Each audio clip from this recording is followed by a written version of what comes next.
আফজালুন নাস বাদাল আম্বিয়া, নবীগণের পরে পৃথিবীর মানুষের মধ্যে সর্বশ্রেষ্ঠ তারা হলেন আসহাবে রাসূল সাল্লাল্লাহু আলাইহি ওয়াসাল্লাম।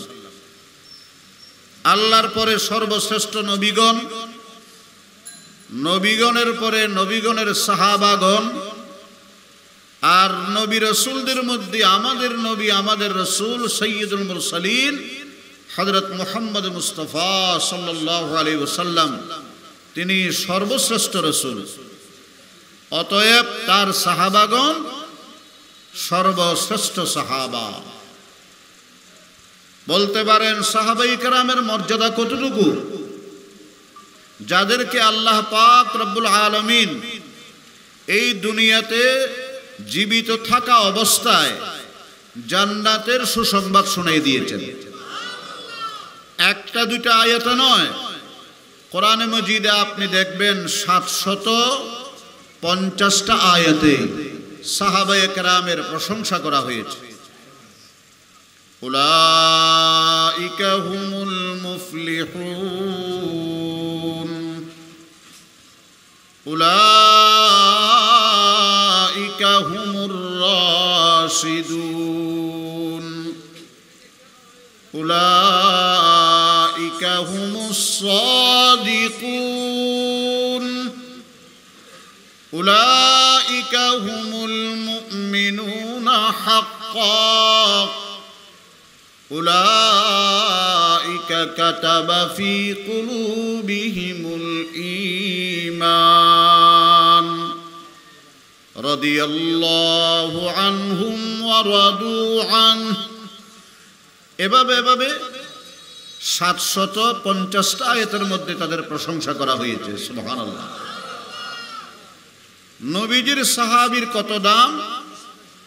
হযরত বিখ্যাত মুহাদ্দিস আব্দুল্লাহ ইবনুল মুবারক রাহমাতুল্লাহ আলাইহি, আপনারা অবশ্যই নাম শুনেছেন।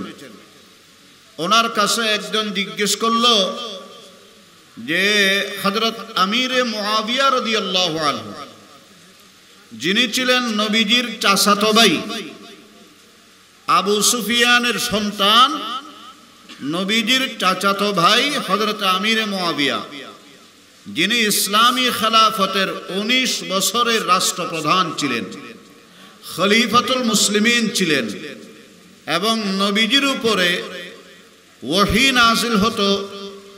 আল্লাহর রাসূলের ওহীগুলো লেখার দায়িত্ব প্রাপ্তদের মধ্যে অন্যতম ছিলেন হযরত মুআবিয়া রাদিয়াল্লাহু আনহু, কাতিবে ওহী। উনি উত্তম না খলিফা ওমর ইবনে আব্দুল আজিজ উত্তম? কথা বুঝেন নাই? খলিফা ওমর ইবনে আব্দুল আজিজের নাম শুনছেন তো? বড় ন্যায়পরায়ণ, নিষ্ঠাবান, ইনসাফগার বাদশাহ। দেখেন কার সাথে কার তুলনা করে। আব্দুল্লাহ ইবনে মুবারক রাহমাতুল্লাহ আলাইহি উত্তর দিলেন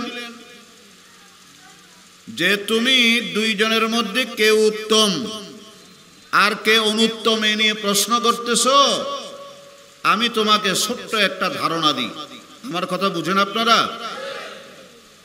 হযরত আমিরে মুআবিয়া রাদিয়াল্লাহু তাআলা আনহু রাসূল পাক সাল্লাল্লাহু আলাইহি ওয়াসাল্লামের সাথে যুদ্ধের ময়দানে অংশগ্রহণ করেছেন, আল্লাহর জমিনে আল্লাহর খেলাফত প্রতিষ্ঠার জন্য। এই যে এখানে যাদেরকে দেখতেছেন সারাক্ষণ আপনারা সহ দিবানিশি একমাত্র মেহনত চালাইতেছে, তার একমাত্র উদ্দেশ্য হলো আল্লাহর জমিনে যেন আল্লাহর খেলাফত প্রতিষ্ঠিত হয়ে যায়, মানুষ যেন আল্লাহমুখী হয়ে যায়, মাওলার পাগল হয়ে যায়, রাসূলের মোহাব্বত তাদের রগরেশার ভিতরে রন্দে রন্দে প্রবেশ করে। ঠিক কিনা বলেন? কারণ আমাদের মধ্যে দুইটা জিনিসের বড় অভাব। বলেন কয়টা জিনিসের অভাব? আচ্ছা, এই চাকতাই তো সারা বাংলাদেশের জন্য বিশাল একটা আড়ত, ক্ষুদ্র এই পাইকারি ব্যবসায়ী এখান থেকে কোটি কোটি টাকার, শত কোটি হাজার কোটি প্রতিদিন এখান থেকে সারা দেশের আনাচে কানাচে সাপ্লাই হচ্ছে। যে জিনিসটা মার্কেটে কম পাওয়া যায় এটার দাম চড়া হয় না? কিছুদিন আগে কাঁচামরিচের দাম কত ছিল? 500 টাকার উপরে। কেন? সেটা কম পাওয়া যাইতেছে। ওই নোয়াখালী, কুমিল্লা, ফেনী ওদিকে বিশাল বন্যা হলো, এই জন্য ওদিক থেকে জিনিসগুলো আসতে পারে নাই, এক কথা কম পাওয়া যাইতেছে, এই জন্য দাম বেড়ে গেছে। ঠিক তেমনি ভাবে উম্মতের মধ্যে বর্তমান দুইটা জিনিস খুব কম, এই জন্য এগুলোর দাম বেশি যাদের কাছে পাওয়া যায়। সুবহানাল্লাহ বলবেন না? একটা হলো রাসূল পাক সাল্লাল্লাহু আলাইহি ওয়াসাল্লামের সত্যিকার মুহাব্বত, হুব্বে রাসূল। এমনি নামের মহব্বত করানোওয়ালার অভাব নেই, বলেন না? লাইলারা আশেক, লাইলারা আশেক, ভালো মানের পিওর দুধ খাওয়ার আশেকের অভাব নেই। সত্যিকার লাইলার জন্য জীবন দেওয়া, রক্ত দেওয়া, এগুলোর বড় অভাব। তো রসুলের মোহাব্বত করানোওয়ালা সবাই করি, কিন্তু রসুলের সুন্নত আমল করার মানুষ, বলেন না, খুব কম। এই জন্য যারা এই পৃথিবীর ইতিহাসে সবচেয়ে রসুলের মোহাব্বতের নজরানা পেশ করেছেন, আল্লাহর কাছে তারা শ্রেষ্ঠত্বের মাপকাঠিতে উত্তীর্ণ হয়েছেন, তাদের উপরে পৃথিবীতে আর কোনো শ্রেষ্ঠ মানুষ নেই। ওরা কারা? রসুলের সাহাবারা। বলেন, তারা কারা? রসুলের সাহাবারা। ইনাদের মতো রসুলের মোহাব্বতের পরিচয় বিগত জামানায়ও কেউ দিতে পারে নাই, ভবিষ্যৎ কিয়ামত পর্যন্ত কেউ দিতে পারবে না। হেদায়েত কা মাহওয়ার, সাদাকত কা পাইকার। হেদায়েত কা মাহওয়ার, সাদাকত কা পাইকার। মুরুওয়াত সরাসর, সাহাবা সাহাবা। আল্লাহু আকবার বলেন। ওয়া সিদ্দিক আকবর, ওয়া ফারুক আযম, ওয়া উসমান হায়দার। সাহাবা সাহাবা। वो शेर खुदा और वो तैयार जन्नत, वो सलमान बूदर। साहाबा साहाबा। আল্লাহ আমাদের অন্তরে সাহাবীর মোহাব্বত যেন রসুলের মোহাব্বত পরিপূর্ণভাবে হাসিল হয়, এই জন্য প্রাথমিকভাবে সাহাবায়ে কেরামের মোহাব্বতকে অন্তরে জায়গা দেওয়ার তৌফিক দান করুক, আমিন। আব্দুল্লাহ ইবনুল মুবারক ডাক দিয়ে বলেন, আমিরুল মুমিনিন হযরতে মুআবিয়া নবীজির সাথে যে যুদ্ধের ময়দানে গেছেন, ওই যুদ্ধের ময়দানে যে ঘোড়ার পিঠের উপরে সওয়ার হয়ে গেলেন, মরুভূমির ধুলাবালি তার ঘোড়ার পায়ের মধ্যে লাগছে কি লাগে নাই? বড় করে কোন? ওখান থেকে একটা দুলাকে যদি 1000 ভাগে ভাগ করা হয়, টুকরায় টুকরা করা হয়, ওই একটা টুকরার সমতুল্য ওমর ইবনে আব্দুল আজিজ হতে পারে না। আর কি বলবো? কারণ তারা নবী প্রেমের যে নজরানা পেশ করেছেন। হযরত সাইয়্যিদুনা আলী রাদিয়াল্লাহু তাআলা আনহুর কাছে জিজ্ঞেস করা হলো, ও আলী, আপনারা নবীজিকে কেমন ভালোবাসেন একটু বলেন না? হযরত আলী উত্তরে বললেন, নাহনু নুহিব্বুন নবী সাল্লাল্লাহু আলাইহি ওয়াসাল্লাম আসাদ্দ হুব্বান। আমরা নবীজিকে এত বেশি ভালোবাসি, যার পর ভালোবাসার আর কোনো স্তর নাই, আর কোনো মর্তবা মর্যাদা নাই। আমাদের মিন আনফুসিনা ওয়া আবনাইনা, আমাদের জানের চাইতে আমরা বেশি নবীকে ভালোবাসি, আমাদের সন্তান সন্ততির চাইতে অধিক ভালোবাসি। ওয়া আবাইনা ওয়া উম্মাহাতিনা। আল্লাহু আকবার বলেন। আমাদের মা বাবা সন্তান সন্ততি পৃথিবীর সব কিছুর চাইতে আমরা নবীজিকে জীবনের চাইতেও বেশি ভালোবাসি। সুবহানাল্লাহ। আচ্ছা বলেন তো, প্রত্যেকের ঘরে ছেলে মেয়ে আছে না? উত্তর দিবেন। ছেলে মেয়েকে ভালোবাসে, তার কোনো সীমা রেখা আছে? এটা কেউ সংজ্ঞা দিয়ে বয়ান করতে পারবে? কিন্তু বলেন তো, জীবনের চাইতে কি নিজের ছেলেকে বেশি ভালোবাসেন? স্ত্রীকে? যারা না বলেছেন তারাই হ্যাঁ বলেছেন, যারা না বলেছেন তারাই রাইট। পরিচয় কেমনে? ধরেন এক জায়গায় এক খাটিয়ার উপরে, এক চৌকির উপরে, ফালঙের উপরে বাপ বেটা দুইজন শুয়ে আছে।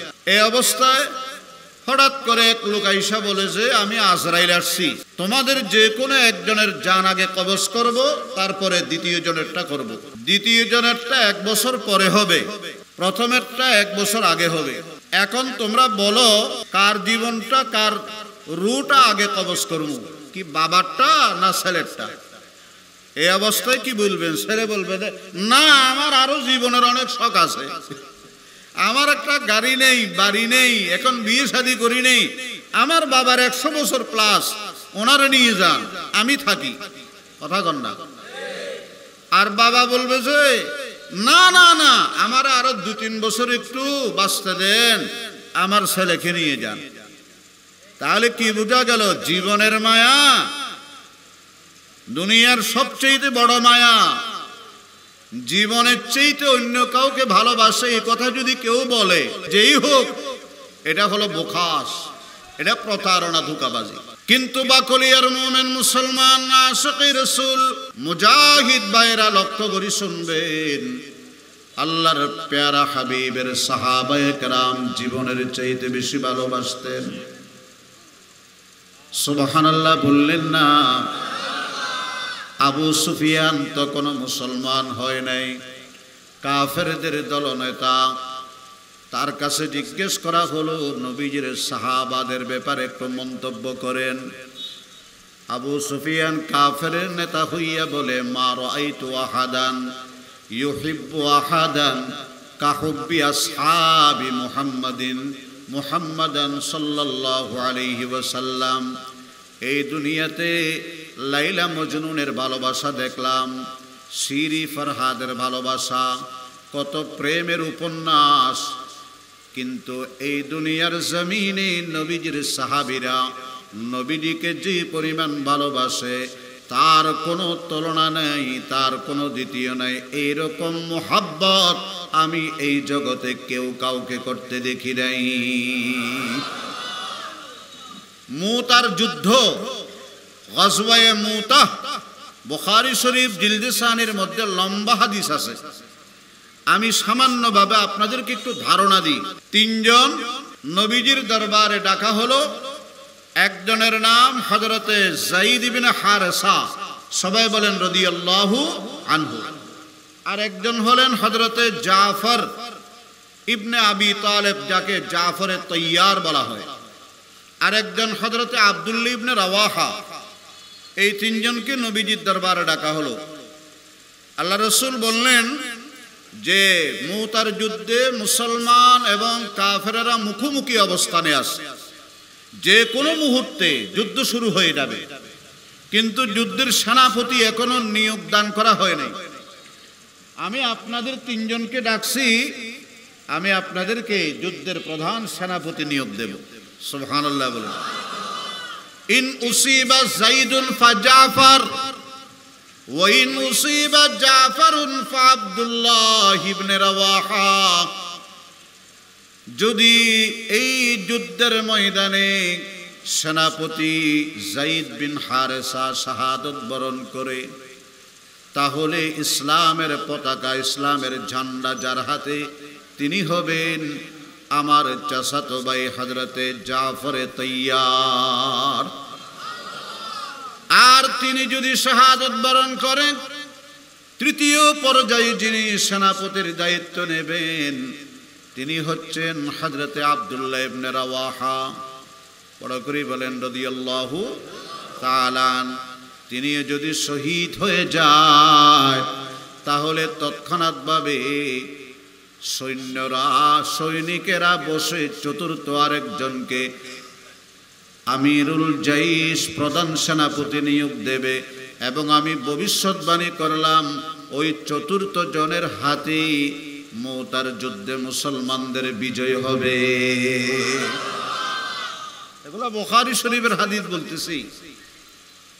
এখন এই তিনজন নবীজির জবান থেকে এই নির্দেশ পাওয়ার পরে তারা আপসের মধ্যে আর একটা বৈঠক বসছে ঘরোয়াভাবে, যে বলো নবীজির জবান থেকে কে কোন ধরনের ইঙ্গিত পেয়েছো, কে কোন ধরনের ইঙ্গিত পেয়েছো, নবীজির কথার ইশারা কি বলো।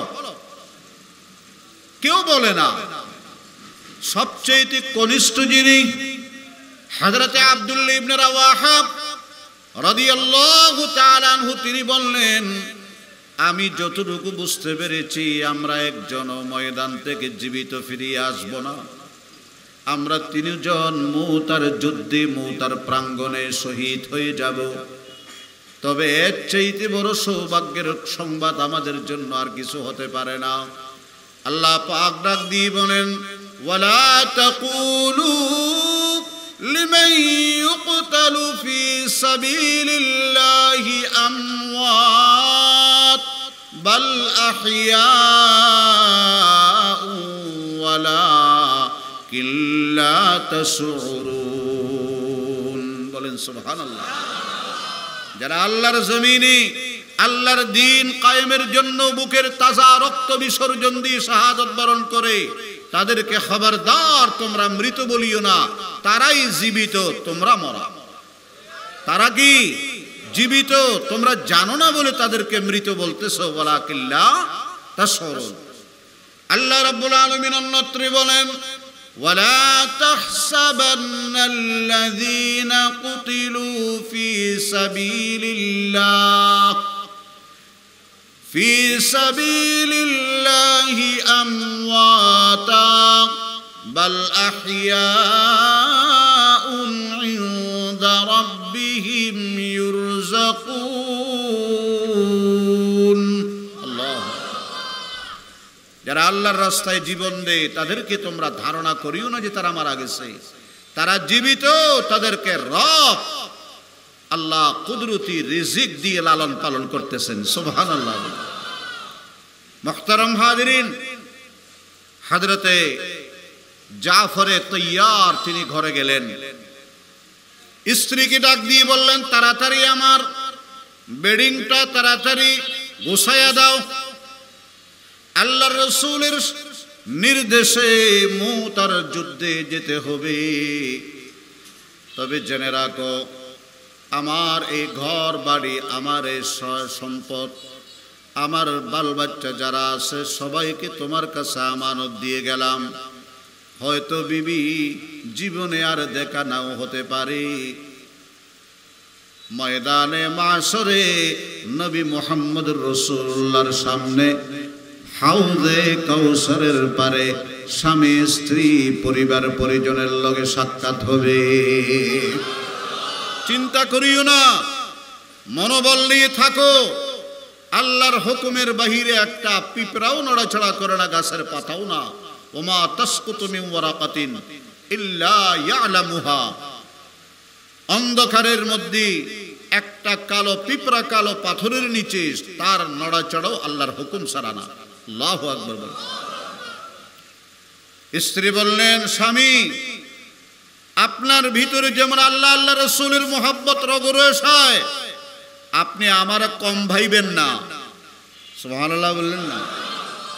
আমগো বিবিরা হইলে, ও স্বামী আপনার 6টা বাচ্চা রেখা আমার কোথায় আপনি আটলান্টিক মহাসাগরে ফেলে চলে যেতেছেন?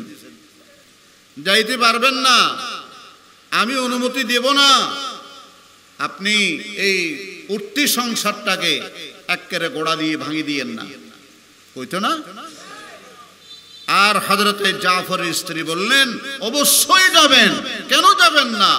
তবে আপনি আল্লাহর রাসূলের চাচাতো ভাই, আল্লাহ পাকের কাছে আপনাদের স্পেশাল একটা মান মর্যাদা সম্মান আছে। আপনার দোয়া আল্লাহ কখনো ফেরত দিবেন না। আমি একটু হাত উঠাই দোয়া করব, আপনি আমিন আমিন বলবেন। জাফরের বিবি হাত উঠাইয়া দোয়া শুরু করে দিলেন।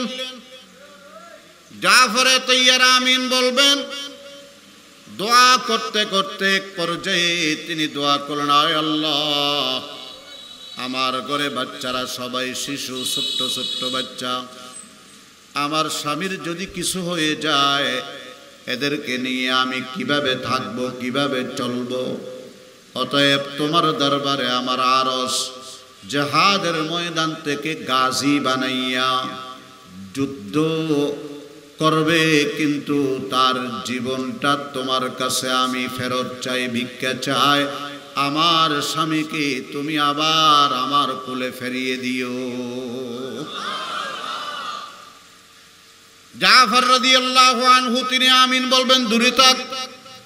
তরবারির বাঁট দিয়ে স্ত্রীর হাতের মধ্যে সামান্য মৃদু আঘাত করলেন। বললেন, বিবি, হাতটা নামাইয়া ফেলো, তোমার এই দোয়া আল্লাহ পাক কবুল করবেন না, কারণ তোমার এই দোয়া আমার রাহমাতুল লিল আলামিনের ইচ্ছার বিরুদ্ধে হয়েছে। এই দোয়ার প্রতি আমার কোনো আমিন সমর্থন থাকবে না। আমিন মানে সমর্থন, কারণ তোমার এই দোয়া হয়েছে রাসূলুল্লাহর ইচ্ছার বিরুদ্ধে।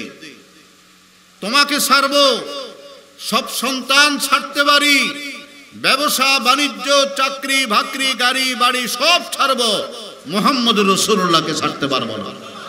মুহাম্মদি কি মুহাব্বত दीन हक की शर्त अव्वल है, उसी में हूँ अगर खामी तो ईमान बेमुकम्मल है। বিবিরি, তোমার এই দোয়া কবুল হবে না, হাত নামায়া ফেলো। স্ত্রী ঢুকরে ঢুকরে কান্দে, আমি তো অন্যায় দোয়া করি নাই, আমি তো কোনো অনৈতিক দোয়া করি নাই, আমার স্বামীকে আমার কাছে আমি ফেরত চাইছি। স্বামী বললেন, দোয়া ঠিক আছে, কিন্তু দোয়ার ক্ষেত্র উল্টে গেছে। রাসূল পাক সাল্লাল্লাহু আলাইহি ওয়াসাল্লাম আমাদেরকে পূর্বাভাস, ভবিষ্যৎবাণী ওহীর মাধ্যমে আল্লাহর কাছ থেকে সংবাদ প্রাপ্ত হইয়া বলেছেন, তুমি যদি শহীদ হয়ে যাও, তোমার পরবর্তী সেনা প্রধান হবে আব্দুল্লাহ ইবনে রাওয়াহা। তাহলে রাহমতে দু আলমের জবান থেকে আমি ইঙ্গিত পেয়ে গেছি যে আমি অবশ্যই মুতা প্রাঙ্গণে শহীদ হয়ে যাব। রাসূল যা বললেন সেটাই হবে, এর বাহিরে কিচ্ছু হতে পারে না। আল্লাহু আকবার বল, আল্লাহু আকবার। আমার নবীজি যেটা বলবেন দুনিয়া উল্টে যাইতে পারে, সেটাই হবে, এবং সেটাকে আমরা সাদরে গ্রহণ করে নিলাম। বলেন তো, আল্লাহর নবীর এই সাহাবীর মোহাব্বত নিজের জীবনের চাইতে বেশি না কম? হযরতে আব্দুল্লাহ ইবনে রাওয়াহা তিনি নববিবাহিত, এখনো স্ত্রীর সাথে বাসর কাটে নাই, মেহেদির রং এখনো হাত থেকে শুকায় নাই। বিবিকে গিয়ে বললেন, বিবি, জিহাদের ময়দানে যাওয়া লাগবে, নবীজি আমাকে মুতার যুদ্ধে সেনাপতি নিয়োগ দান করেছেন, হয়তো দেখা নাও হতে পারে, বিদায় নিচ্ছি তোমার কাছে। বিবি বললেন, স্বামী গো, বিবাহ হয়ে গেল, এখনো আমি আপনাকে একটু ভালো করে দেখতেও পারলাম না। আল্লাহর রাসূল যেহেতু আপনাকে সেনাপতি নিয়োগ দিয়েছেন, অবশ্যই যাবেন, তবে আসেন একান্তে আমরা রোমের ভিতরে একটু সময় কাটাই, আমি আপনাকে একটু ভালোভাবে দেখে নি, আপনি একটু আমারে ভালোভাবে দেখে নেন, তারপর আপনি যাবেন। হযরতে আব্দুল্লাহ ইবনে রাওয়াহা বললেন, বিবি, না না না, আমরা এমন সাহাবী, বিবি বাল বাচ্চার চাইতে, এমনকি আমাদের জীবনের চাইতে বিশ্ব নবীর মোহাব্বত আমাদের হাজার লক্ষ গুণ বেশি। তোমার চেহারা যদি ওই একান্ত পরিবেশে খালি রুমের মধ্যে আমি দেখতে যাই, যুদ্ধের ময়দানে রণাঙ্গনে যখন কাফের মুশরিকের সাথে তাওহীদের লড়াই শুরু হবে, শিরকের বিরুদ্ধে, বেদাত কুসংস্কারের বিরুদ্ধে সুন্নতের লড়াই শুরু হবে। ওই সময় তোমার মায়ামুখী চেহারাটা আমার স্মরণ পড়বে। স্মরণ পড়ে গেলে জীবনের মায়ায়, বিবির ভালোবাসায়, সংসারের ভালোবাসায়, আল্লাহর হাবিবের ইচ্ছা বাস্তবায়নে দেরি হয়ে যাবে, শাহাদত বরণ করতে বিলম্ব হয়ে যাবে। অতএব বিবি, এখান থেকে বিদায় দাও গো, আমি এখান থেকে চলে যাব। এবার বলেন তো, নবীজির এই সাহাবীর মোহাব্বতটা কি জীবনের চাইতে, বিবি বাল বাচ্চার চাইতে কম না বেশি? এই জন্য হযরত সাইয়েদুনা আনাস রাদিয়াল্লাহু তাআলা আনহু থেকে বর্ণিত, ক্বালা ক্বালা রাসূলুল্লাহ, সবাই বলেন সাল্লাল্লাহু আলাইহি ওয়াসাল্লাম, লা ইউমিনু আহাদুকুম হাত্তা আকুনা হাব্বা ইলাইহি মিন ওয়ালিদিহি ওয়া ওয়ালাদিহি ওয়ান নাসি আজমাইন। কশিনকালে তোমরা পরিপূর্ণ মুমিন হতে পারবে না যতক্ষণ না তোমার কাছে তোমার বাবা মা, দাদা দাদি, নানা নানি, তোমার ছেলে সন্তান সন্ততি, নাতি নাতনি, পুতি পোতা এবং পৃথিবীর সব মানুষ, এমনকি তোমার জীবনের চাইতেও বেশি মোহাব্বতের না হয় ততক্ষণ তোমরা পরিপূর্ণ মুমিন হতে পারবে না। বলেন এবার নবীজির সাহাবায়ে কেরামের মর্যাদা, আল্লাহর রসুলের হাতে যাদেরকে দুনিয়ায় থাকতে জান্নাতের সার্টিফিকেট দিয়েছেন, সুবহানাল্লাহ বলেন। এনাদের অনেক বৈশিষ্ট্য আছে, তার মধ্যে একটা বৈশিষ্ট্য আমি কোরআন মাজিদের আয়াত থেকে পড়েছি, খুতবায়ে মাসনুনার পড়েন, আউযু বিল্লাহি মিনাশ শাইতানির রাজীম, বিসমিল্লাহির রহমানির রহিম, কানু قليلا من الليل ما يهجعون وبالأسحار هم يستغفرون। سبحان الله বলেন।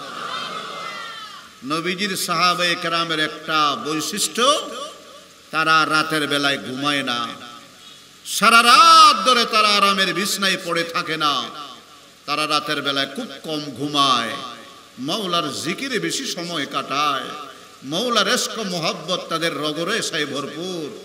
ওয়াবিল আসহারি হুম ইস্তাগফিরুন, সাহারির সময় তারা আল্লাহর কাছে গুনাহ মাফ চায়, ঠিক কিনা বড় করি বলেন? আল্লাহর দরবারে তারা ক্ষমা প্রার্থনা করে নিজের জন্য, পরিবার, সমাজ, রাষ্ট্র, পুরা জাতির জন্য তারা আল্লাহর দরবারে ক্ষমা চায়, রহমত চায়, বরকত চায়। আল্লাহ পাকের কাছ থেকে তারা রহমতগুলো বৃষ্টির মতো, মুষলধার বৃষ্টির মতো নামায়। কিসের কারণে? ওই নিশিরাতের জিকিরের কারণে। আমরাও তো রাত জাগি, বলতে পারেন হুজুর আমরাও তো রাত জাগি, 2টার আগে ঘুমাই না, অনেক সময় 4টা বাজি যায় ঘুমাইতে ঘুমাইতে। কিন্তু কিসে আপনার রাত জাগা? ওই মোবাইলে, ইন্টারনেটে, ফ্রি ফায়ার আর পাবজি গেমে। এখন তো মোবাইলের আল্লাহ খারাপই এত উন্নত হয়েছে, মোবাইলের মধ্যে জুয়াও খেলে। কথা বলেন, মোবাইলে কি খেলে? জুয়া খেলে। আর মা বাবা তো মনে করতেছে আমার ছেলে মাশাআল্লাহ আমাদের মধ্যে খুব এক্সপার্ট, মোবাইলের মধ্যে খুব পটু, ইঞ্জিনিয়ার, মোবাইল ইঞ্জিনিয়ার। কিন্তু আপনার ছেলে কি কি করে, কোন কোন কবিরা গুনাহ করতেছে, আপনি তো এটার খবর নেন নাই। দয়ুস ময়দানে মাশরে ছেলের আগে ওই বাবার বিচার হবে, মায়ের বিচার হবে, ঠিক কিনা বলেন? এই সন্তানই আপনার আমার জন্য আল্লাহর কাছে নালিশ করবে, ইন্না আতা'না সাদাতানা ওয়া কুবারানা ফাদাল্লুনা সাবিলা, রব্বানা আতিহিম দিফাইনি মিনাল আযাবি ওয়াল আনহুম লানান কাবীরা। মালিক, এরা আমাদেরকে পথভ্রষ্ট করেছে, ভালো রাস্তা, ভালো জাকিরিন শাকিরিনের মজলিসে আমাদেরকে যাইতে দেয় নাই, হালকায়ে যিকিরে বসতে দেয় নাই, মুজাহিদিনদের দলভুক্ত হতে দেয় নাই, আমাদেরকে রামবামের কাছে নিয়ে গেছে, ঠিক কিনা বলেন? আমাদেরকে দুর্নীতি পরায়ণদের কাছে নিয়ে গেছে, ঠিক কিনা বলেন? আমাদেরকে অশ্লীলতা, বেহায়াপনা, নির্লজ্জতা এগুলোর সাইলাবের মধ্যে রাখছে। আমাদেরকে আল্লাহওয়ালাদের মজলিসে আল্লাহওয়ালাদের হাতে হাত দিয়া নিজের জীবনটাকে পরিশুদ্ধ কইরা খালেস নির্ভেজাল পিওর জান্নাতি হওয়ার সেই সুযোগ দেয় নাই, যার কারণে আমরা জাহান্নামী। ও আল্লাহ, এদেরকে ডাবল শাস্তি দেন, এদের উপরে বড় অভিশাপ দেন, আমাদেরকে তাদের চাইতে আরেকটু কম দেন। যাইবেন কোথায়? কোথায় যাইবেন? সম্মানিত হাজিরিন, বলতে চাইছিলাম আল্লাহর প্যারা হাবিবের সাহাবায়ে কেরাম রাতের বেলায় কম ঘুমায়, রাতে তারা তাহাজ্জুদ আদায় করে। ও বাকলিয়ার মুসলমান, বিভিন্ন এলাকা থেকে আগত মুসলমানেরা ভালো করে শুনেন, যে সে নিশিরাতে উঠতে পারে না, জিকির করতে পারে না, তাহাজ্জুদ পড়তে পারে না, দিনের বেলায় যারা পাপ করে না তারাই নিশিরাতে আল্লাহর দুয়ারে আল্লাহর সামনে হাজির হতে পারে। এই জন্য হযরতে হাসান বসরি বিখ্যাত তাবেঈ তিনি বলেছেন, লা তাসি বিন নাহার ওয়া হুয়া ইউকিমুকা বাইনা ইয়াদাইহি ফিল লাইল। ও বাবারা, দুনিয়ার মধ্যে দিনের মধ্যে নাফরমানি করিও না, দিনে গুনাহ করিস না, আর রাতে যদি মালিকের মনিবের সামনে দাঁড়াইতে চাও দিনে গুনাহ বর্জন করো, গুনাহ ছাড়ো, গুনাহ ছেড়ে দাও। আল্লাহ সবাইকে দিনে গুনাহ ছেড়ে রাতে আল্লাহর সামনে হাজির হওয়ার তৌফিক দান করো। কষ্ট লাগতেছে আপনাদের? আল্লাহ পাক ডাক দিয়ে বলেন, ওয়া মিনাল লাইল ফাতাহাজ্জাদ বিহি নাফিলাতাল লাক আসা আন ইয়াবআসাকা রাব্বুকা মাকামান মাহমুদা। ও আমার প্যারা রাসূল, আপনি রাতের কিছু অংশ ঘুম থেকে জাগেন, রাতের শেষ ভাগে আপনি একটু ঘুম থেকে জাগ্রত হন, আমি আল্লাহর কদমে আপনি একটু কপাল ঝুকান, আমার সামনে একটু নত হন, উম্মতের জন্য ইস্তিগফার গুনাহ মাফ চান। নাফিলাতাল লাক, এটা আপনার জন্য আবশ্যকীয় নয়, এটা আপনার জন্য হলো নফল। নফল মানে ইজাফা, নফল মানে জিয়াদা, নফল মানে এটা আল্লাহর পক্ষ থেকে দেওয়া নিয়ামত। বড় করে বলেন সুবহানাল্লাহ। এই আয়াত নাজিল হওয়ার পূর্বে তাহাজ্জুদের নামাজটা ওয়াজিব ছিল। আল্লাহ পাক ডাক দিয়ে বলেন, ইয়া আইয়ুহাল মুজাম্মিল কুমিল লাইলা ইল্লা কালিলা নিসফাহু আও ইনকুস মিনহু কালিলা আও জিদ আলাইহি ওয়ারাত্তিলিল কুরআনা তারতিলা। প্যারা হাবিবের অনেকগুলো নাম আছে, আমার রাসূলের কোন বাচক নাম অনেক। মুহাম্মদ বলেন, আহমদ, মাহি, হাসির, আকিব, খাতাম, ইয়াসিন, তাহা, মুবাশশির, নযীর, দাঈ ইলাল্লাহ, সিরাজাম মুনীরা, আজিজ, হারিস, রউফ, রহিম, মুজাম্মিল, মুদ্দাসির। বড় করে বলেন সুবহানাল্লাহ। একটা নাম হলো মুজাম্মিল। আল্লাহ পাক ডাক দিয়ে বলেন, ইয়া আইয়ুহাল মুজাম্মিল, ও মুজাম্মিল কম্বল উঠনেওয়ালা পয়গম্বর কুমিল লাইলা ইল্লা কালিলা, সারা রাত না ঘুমাইয়া রাতের কিছু অংশ আমার সন্তুষ্টির জন্য, আমার কাছে চাওয়ার জন্য, আমার নামে আপনার হুঁটগুলো উঠানামা করার জন্য, জিকিরের জন্য, মাওলার জিকিরের জন্য আপনি একটু ঘুম থেকে জাগেন। সারা রাত রাখতে হবে না, কিছু সময় জাগেন। এই জাগার বিনিময়ে আমি আপনাকে কি পুরস্কার দেব? আসা আইয়াবাসাকা রাব্বুকা মাকামাম মাহমুদা। হে রাসূল, ময়দানে মাশরে সবাই থাকবে জমিনে, 12 সূর্যের তাপ মাথার উপরে, আধা হাত মাথার উপরে সূর্য, ঘামের বন্যার মধ্যে কারো হাঁটু পরিমাণ, কারো নাভি পরিমাণ, কারো সিনা পরিমাণ। এই অবস্থায় সবাই ইয়া নফসি ইয়া নফসি করবে। এই সময় এই তাহাজ্জুদের বিনিময় আমি আপনাকে মাকামে মাহমুদ তথা আরশে আজিমে নিয়ে যাব। আসা আইয়াবাসাকা রাব্বুকা মাকামাম মাহমুদা। ময়দানে মাশরে সবাই থাকবে জমিনে, আপনাকে আমি নিয়ে যাব মাকামে মাহমুদে। এই মাকামে মাহমুদ হলো আপনার তাহাজ্জুদের পুরস্কার। আল্লাহু আকবার বলেন। আরো কয়েকটা ফায়দা বলি। তাহাজ্জুদের 3টা উপকারের কথা বলবো। কয়টা? 1 নাম্বার, যারা নিয়মিত তাহাজ্জুদ পড়বেন ইনশাআল্লাহ ইনশাআল্লাহ ইনশাআল্লাহ আপনার শরীরে যদি কোনো ক্যান্সারের জীবাণু থাকে, আল্লাহ পাক তাহাজ্জুদের বিনিময়ে এই ক্যান্সারের সমস্ত জীবাণু নির্মূল করে দেবে। থাকবে না শরীরে। পরীক্ষা করে দেখেন। কেমোথেরাপির জন্য সিরাজগঞ্জে যেয়ে লাভ নেই।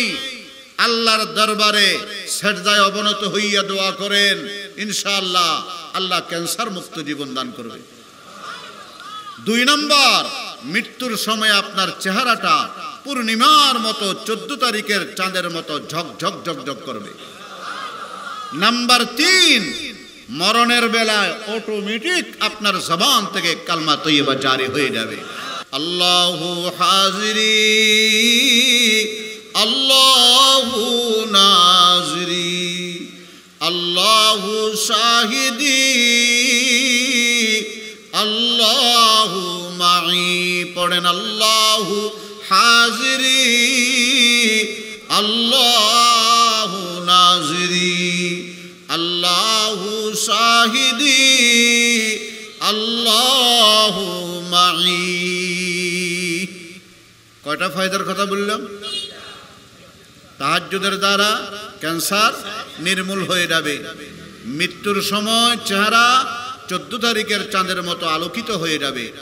আর মরণের মুহূর্তে আল্লাহ পাক কালমায়ে তৈয়বা জারি করাই দিবেন। মাকামে মাহমুদ আল্লাহ দান করবেন। একটু ভালো করে লক্ষ্য করে শুনবেন। আল্লাহ পাক বলেন, নাফিলাতান লাক। ও আমার পেয়ারা রাসূল, তাহাজ্জুদের নামাজ আপনার জন্য এক সময় ফরজ করে দিয়েছিলাম। আপনি সারা রাত তাহাজ্জুদের নামাজ আদায় করতে করতে আপনার পাও মুবারক ফুলে যায়। বুখারী শরীফ কিতাবুত তাফসীরে আছে বাবা, আল্লাহর নবী সারা রাত ধরে নামাজ পড়েন, হাত্তা তাওয়াররামাত কাদামা, দোনো পাও মুবারক ফুলে যায়। আল্লাহ পাক ডাক দিয়ে বলেন, তাহা মা আনজালনা আলাইকাল কুরআন লিতাশকা। এত কষ্ট করে সারা রাত আপনাকে নামাজ পড়তে হবে না। তাহাজ্জুদ আমি আপনার জন্য নফল করে দিলাম, আপনার উম্মতের জন্য নফল করে দিয়েছি। তবে মনে রাখবেন প্যারা হাবিব, এই নফলের পুরস্কার যদি মাকামে মাহমুদ হয়, আপনার ফরজ ইবাদতের পুরস্কার কত বড় হবে পৃথিবীর মানুষ তা ধারণাও করতে পারবে না। কথা বলেন, ফরজের মর্তবা বেশি না নফলের? তাহলে নফলের বিনিময়ে যদি মাকামে মাহমুদ দেওয়া হয়, মাকামে মাহমুদের বর্ণনা আমি আপনাদেরকে পরে বলছি। জমিনে সব মখলুক থাকবে, আল্লাহ স্পেশাল ফেরেশতা দিয়ে নিয়ে যাবে আরশে আজিমে। ওখানে গিয়ে কি হবে এটা পরে বলবো। শুধু এতটুকু বলি, নফলের পুরস্কার যদি মাকামে মাহমুদ হয়, নবীজির ফরিজাত আল্লাহর রাসূলের সারা জিন্দেগীর ফরজ ইবাদত, এগুলোর পুরস্কার কি হবে এটা তো আমরা উম্মত ধারণাই করতে পারবো না, মাথাই ফাটি যাবে। ঠিক কিনা বলেন? এবার আসেন, আল্লাহ পাক ডাক দিয়ে বলেন মাকামে মাহমুদ দান করব। মাকামে মাহমুদ কাকে বলে? হযরতে আব্দুল্লাহ ইবনে আব্বাস, কোন সাহাবী? এখানেও সাহাবীর দরকার। আব্দুল্লাহ ইবনে আব্বাস বাবা সাহাবী, সন্তানও বেটাও সাহাবী, এই জন্য রাদিয়াল্লাহু তাআলা আনহুমা। পৃথিবীর ইতিহাসে এত বড় মুফাসসির আর যায় নাই, কিয়ামত পর্যন্ত আর আসবে না, আসার সম্ভাবনা নেই। ইনি বলেন, ইনার একটা তাফসীরের কিতাব আছে, উলামা হযরত অবশ্যই জানেন, তানওয়ীরুল মিকবাস মিন তাফসীরি ইবনে আব্বাস। তানওয়ীরুল, বলেন না, তানওয়ীরুল মিকবাস মিন তাফসীরি ইবনে আব্বাস। কয় মাকামে মাহমুদ কারে বলে? আইয়ুকিমাকা রাব্বুকা মাকামান মাহমুদা ওয়া হুয়া মাকামুস শাফাআহ। যে জায়গার মধ্যে আল্লাহ পাক বিশ্বনবীকে বসাবেন, এই চেয়ারে আসনটা হবে মাকামুস শাফাআহ। ওখানে বসে এই বাকলিয়ার মুসলমান, মুজাহিদ কমিটির মুসলমান, নিশিরাতে যারা আল্লাহর সাথে সম্পর্ক কায়েম করে, মাওলার জিকিরে জিহ্বা তরতাজা রাখে, এদের জন্য সুপারিশ করার জন্য আল্লাহ পাক বিশ্বনবীকে ওই মাকাম দান করবেন। এবার একটু ব্যাখ্যা করে বলি, ময়দানে মাশরে সবাই থাকবে কোথায়? কথা বলেন, কোথায়? সূর্যের তাপ, 12টা সূর্যের যে তাপ, ওই দিন ময়দানে মাশরে সূর্যের একই তাপ। আধা হাত উপরে, মাথার উপরে সূর্য, সবাই ইয়া নফসি করতেছে। এই সময় আল্লাহর যারা খাঁটি ওলি, আল্লাহর ওলিগণ, এরা থাকবেন মণিমুক্তার টিলার উপরে। সুবহানাল্লাহ। আল্লাহর নবীগণকে আল্লাহ পাক স্বর্ণ চাঁদির কুরসি আর চেয়ার দান করবেন। সুবহানাল্লাহ বলেন। সবাই, কেউ থাকবে জমিনে, কেউ থাকবে মতির মণিমুক্তার টিলায়, আর কেউ থাকবে স্বর্ণের চেয়ারে। সবাই এবং উৎসুক হয়ে যাবে সাইয়্যিদুল মুরসালিন রাহমাতে দু আলমের মাকাম কোথায় হবে, হুজুরের আসন কোথায় হবে, দেখার জন্য সবাই উৎসুক। নবীজি বলছেন, আতানি আতিন, আমার কাছে আসবে একদল ফেরেশতা, তারা আমাকে নিয়ে যাবে। 70 আলফাম মিনাল মালাইকাতি ওয়াকিরুনাহু রাকিবাল বুরাক। আল্লাহু আকবার বলেন। 70,000 ফেরেশতা বিশ্বনবীকে নিয়ে রওনা দিবেন। সুবহানাল্লাহ বলেন না? কয় হাজার? 70 আলফান। ওলামা হযরত থেকে জিজ্ঞেস করে দেখেন, 70 মানে 70, আলফান মানে হাজার। 70,000 মিনাল মালায়েকা ইউকিরুনাহু, নবীজিকে সম্মান করে নিয়ে যাবে, রিসিভ করে নিয়ে যাবে, চতুর্দিকে পাহারার বেষ্টনীর মাধ্যমে নিয়ে যাবে।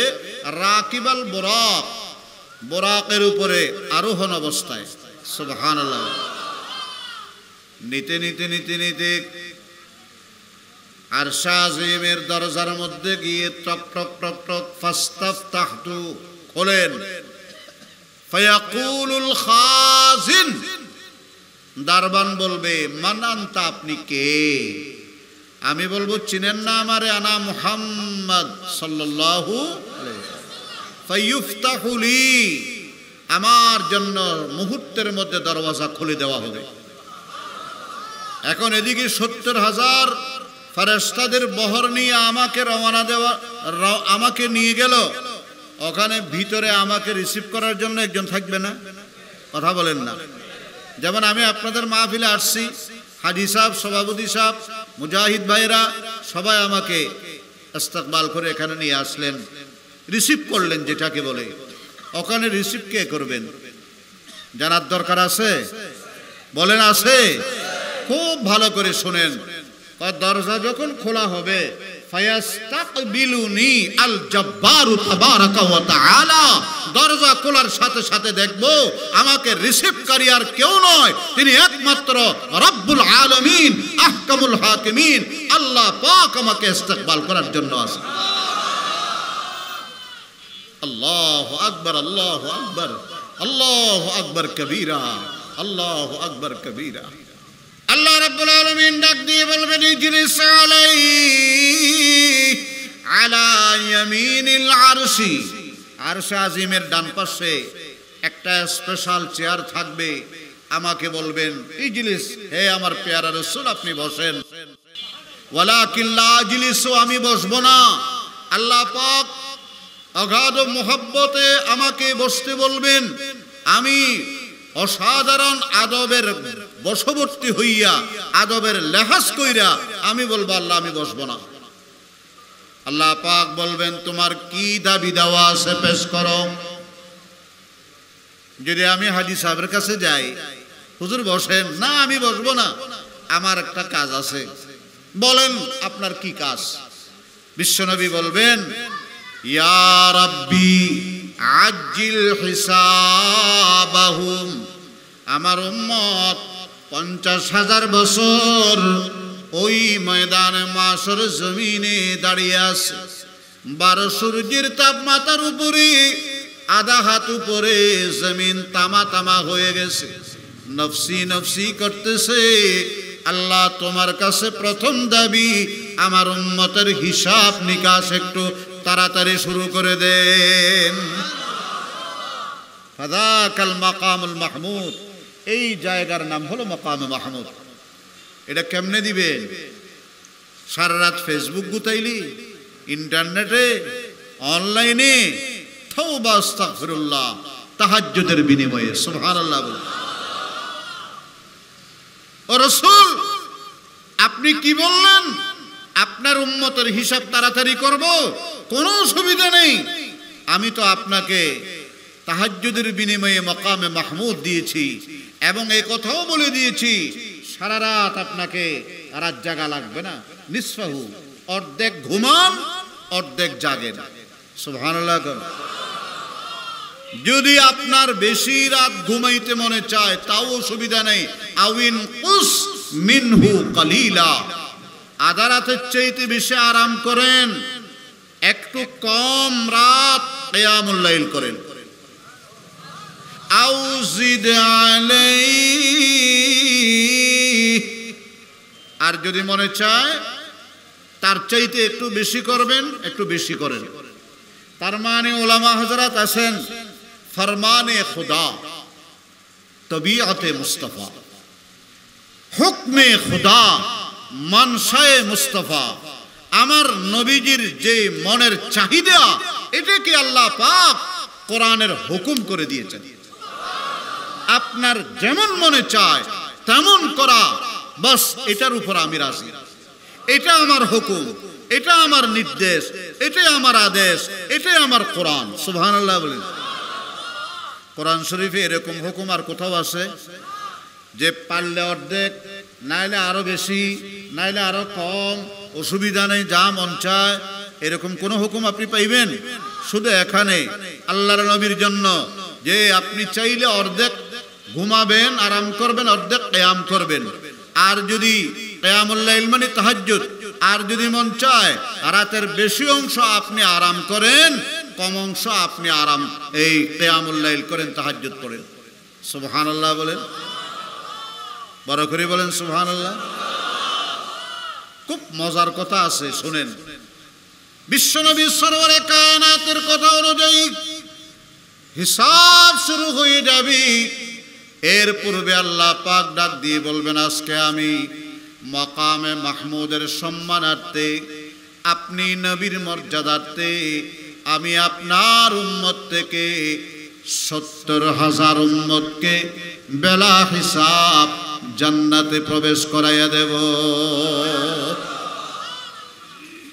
ফায়াদখুলু মিন উম্মতি 70 আলফান মাল্লা হিসাবা আলাইহি মিনাল বাবিল আইমানি মিন আবওয়াবিল জান্নাহ। বড় করে বলুন আল্লাহু আকবার। 70,000 উম্মতকে জান্নাতে প্রবেশ করাইয়া দেওয়া হবে। রাসূল আপনি রাজি হয়ে যান। ইন্না সানুরজিকা ফি উম্মতিকা ওয়ালা নাসুকা। আজকে এই মাকামে মাহমুদে আপনাকে, আপনার উম্মতের ব্যাপারে আমি মন খারাপ করব না, বেরাজি করব না, আমি আপনাকে রাজি করেই ছাড়ব। যা চাইবেন তাই আমি দিতে থাকবো। সুবহানাল্লাহ, আসতে কইলেন। ইন্না সানুরজিকা ফি উম্মতিকা ওয়ালা নাসুকা। আপনার মন খারাপ হওয়া লাগবে না, 70,000 দিয়ে দিলাম। রাসূল রাজি হইছেন? নবীজি বলবেন, না, কি এর 70,000, আমার কোটি কোটি উম্মত, 70,000 বেলা হিসাব দিলে কি হবে? মনে রাখবেন, পরকালে নাজাত পাওয়ার রাস্তা দুইটা। কয়টা? আরো মনে থাকবে ইনশাআল্লাহ। কানুন দুইটা, থিওরি দুইটা। একটা হবে আল্লাহর সরাসরি রহমতের কানুন, আর একটা হবে মুহাম্মদুর রাসূলুল্লাহ সাল্লাল্লাহু আলাইহি ওয়াসাল্লামের সুপারিশ আর শাফাআতের কানুন। কানুনে রহমত বলেন, কানুনে, আর একটা হলো কানুনে শাফাআত বলেন। কানুনে শাফাআত মানে সুপারিশেরই, সবাই তো চিনেন। তো আল্লাহর রহমত শুরু হচ্ছে 70,000। আল্লাহ পাক বলবেন, হে রাসূল আপনি রাজি হন নাই? তাহলে এবার দ্বিতীয় পর্বে ওই 70,000-এর মধ্যে প্রত্যেক এক একজনের বিনিময়ে আরো 70,000 করে আমি বেলা হিসাব জান্নাত দিলাম। এবার রাজি হয়ে যান। রাজি হইছেন? কয় না আল্লাহ, আমার আরো অনেক অনেক উম্মত জাহান্নামে রয়ে যাবে, জান্নাতি হইতে পারবে না। কারণ 70,000-এর প্রতি একজনের বিনিময়ে যদি আরো 70,000 করে দেন, সর্বমোট 490 কোটি আমার উম্মত বেলা হিসাব জান্নাত পাবে, বাকিরা এখনো জান্নাত পাবে না। আমি রাজি কেমনে হই? ওয়াল্লাহি লা আরজা ওয়া ওয়াহিদুম মিন উম্মতি ফিন্নার। ও আল্লাহ, আমি আপনার নামের, আপনার ইজ্জতের কসম করে বললাম, আমার একটা উম্মত যদি জাহান্নামে রয়ে যায়, আজকে মাকামে মাহমুদে আপনি যত কিছু দিবেন না কেন, কোনটার উপরে আমি রাজি হব না। ওয়াল্লাহি লা আরদা ওয়া ওয়াহিদুম মিন উম্মতি ফিন্নার। আল্লাহু আকবার। বড় করে আল্লাহু আকবার। मुबारक हो ज़माने को के ख़त्मुल मुरसली आया। मुबारक हो ज़माने को के ख़त्मुल मुरसली आया। सहाबे रहमे बनकर रहमतल लिल आलमी आया। सहाबे रहमे बनकर रहमतल लिल आलमी आया। कष्ट लगे? हकीकत की खबर देने बशीर आया, नज़ीर आया। शाहिल शाही ने जिसके कदम चूमे वो फकीर आया। तमाम दुनियार राजा महाराजा बादशाह सम्राट রতি মহারতি যার কদমের ধুলার জন্য অপেক্ষমান তিনি হলেন মুহাম্মদুর রাসূলুল্লাহ সাল্লাল্লাহু আলাইহি ওয়াসাল্লাম। ও যুবকেরা, ও তরুণেরা, ও নবীর সুন্নতকে ভালোবাসেন না যারা, আমার নবী আমাদের জন্য কি পরিমাণ ব্যতীত, আল্লাহর রসুল কি পরিমাণ চিন্তিত, নবীজি মাকামে মাহমুদে বসলেন না যতক্ষণ আমরা আপনাদের জন্য জান্নাতের ফয়সালা না হয়। আর আমরা কি করি? আসুন এই ছোট্ট জীবন, এই স্পেন অফ লাইফ, এই জীবনের ঘূর্ণীয়মান চাকা 100 বছর 80 বছর 90 বছর, এই ছোট্ট স্পেন অফ লাইফ, এটার মায়ায় পড়ে আমার রসুলকে ভুলিয়েন না। নবীর সাথে ঈমানের তাআল্লুক গভীর করেন, নবীর সাথে মুহাব্বত ইশককে আরো তাজা করেন। নবী মুস্তাফা আপনারা আমার জন্য কি করে, আর আমি রসুলের মনে কষ্ট দিই, নিজে দাড়ি কাটি, টাকনুর নিচে পায়জামা লুঙ্গি পরি, নবীর সুন্নত মিসওয়াককে কটূক্তি করি। ও ভাই, নবীর বিরুদ্ধে বিভিন্ন ধরনের কথা বলি, লেখি। সম্মানিত হাজিরিন, খতমে নবুয়ত নিয়া আল্লাহর ওলিরা ময়দানে ঝাঁপিয়ে পড়ে, আমি চুপচাপ থাকি। কথা বলেন ঠিক কিনা? মুহতারাম হাজিরিন, কথা সংক্ষেপ একদম মুখতসরে বলি দি।